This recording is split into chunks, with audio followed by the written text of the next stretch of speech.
Hello everyone, my name is Tatiana and I'm going to show you my learning progress for React.js.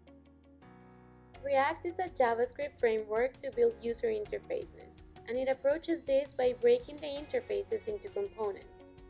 It has started as an open source project on Facebook, and now is everywhere. React can be found in huge websites like Airbnb, Twitter, Microsoft, Apple, among others. Because React is ideal for fetching rapidly changing data that needs to be recorded. It is important for front-end developers because React is a client-side programming language building things that the user will see and interact on screen in their browsers.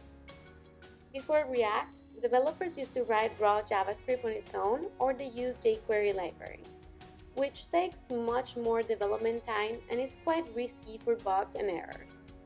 React is also part of a larger movement in the world of JavaScript, and it exploded in popularity since 2013.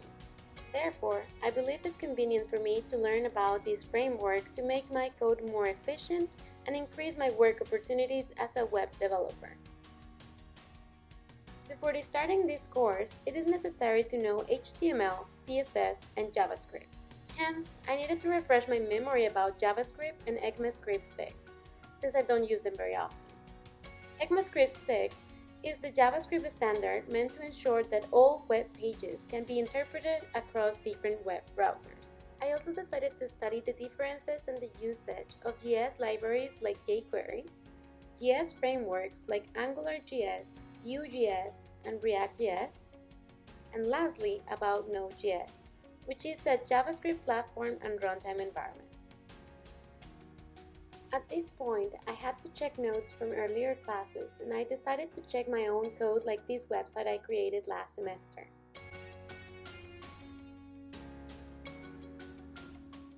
To get ready to work in a React project, it's better to install and set up web development tools and install all the plugins that might help you write your code in Visual Studio Code. This is how I installed the extensions for Chrome. I searched for React development tools in the Chrome Web Store, and I installed the first option. Then, I pinned the extension to the search bar to be able to see it all the time. To test React developer tools on Chrome, I opened Instagram. Here, you can see that the extension has changed its color, meaning that the web page uses React.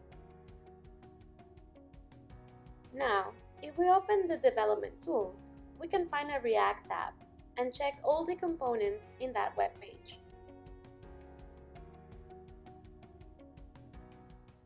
After everything was set up, I started learning about React elements and components and how to render them in the browser.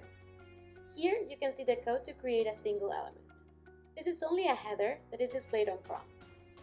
Nonetheless, what if you want to display more than one element? That is when we need to start using components, and here I will show you how I did it. I created a component with a very creative name, Element.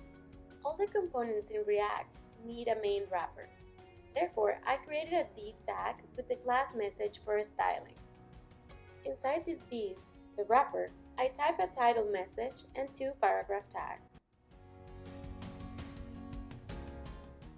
As we open our file on Chrome, we should be able to see all the elements displayed on the browser. We can also notice that the React extension is different. This is because we're opening a local file. Remember, to render your code, it is necessary to set up your HTML using the proper React script tags and another script tag to connect to Babel. This way it can run your JavaScript XML. You can also add some CSS to make it look nicer. Thank you very much for watching.